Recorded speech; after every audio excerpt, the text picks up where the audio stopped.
ఈ afternoon to all, నేను మీ అక్బర్.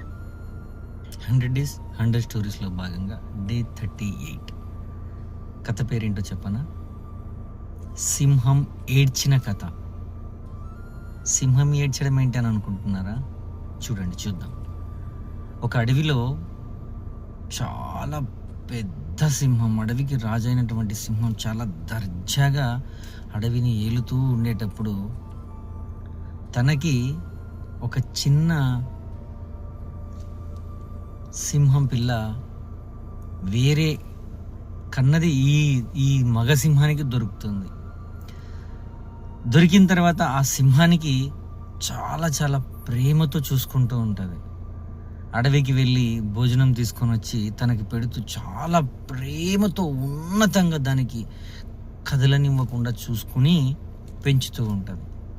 సడన్గా ఒకరోజు పెద్ద వర్షం పడి, ఉరుములు మెరుపులతో కూడినటువంటి వర్షం పడితే ఆ చిన్న సింహానికి లోపల పెట్టి ఈ పెద్ద సింహం ఆహారం తీసుకెళ్ళడానికి బయటికి వెళ్ళిపోయి ఉంటుంది.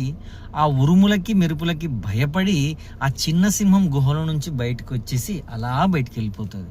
ఈ పెద్ద సింహం ఈ ఉరుములు వర్షాల వెంటనే ఇంటికి వచ్చి ఆ గుహకు వచ్చి చూస్తే అక్కడ అది కనిపించదు. అప్పుడు ఏడుస్తుంది సింహం. ఎంత ప్రేమతో నేను చూసుకున్నాను, నాకు కాకుండా చేసింది ఈ వర్షము, ఈ మెరుపులు, ఈ ఉరుములు అని చెప్పేసి తన మీద బాధపడుతుంది. బాధపడిన తర్వాత అక్కడ కూర్చోదు, వెతుకుంటూ వెళ్తుంది చిన్న సింహానికి. 2 రోజులు వెతుకుతుంది, 3 రోజులు వెతుకుతుంది. వర్షం తగ్గిపోతుంది, అన్నీ కామైపోతాయి, అడవి చాలా ప్రశాంతంగా ఉంటుంది. 4వ రోజున తన సింహం పిల్ల అడుగు బుడదలో కనిపిస్తుంది.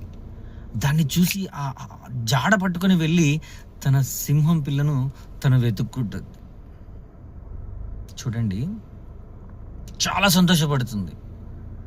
సింహం తన పిల్ల కనపడకుండా వెళ్ళినప్పుడు చాలా బాధపడింది, దొరికిన తర్వాత చాలా సంతోషపడింది. అలాగా నేను మీకు చెప్పేది ఏంటనంటే, కష్టాలు వచ్చినప్పుడు కష్టాలను తిడతాం మనం, కానీ కష్టాలు దూరం అయిన తర్వాత చాలా సంతోషపడతాం.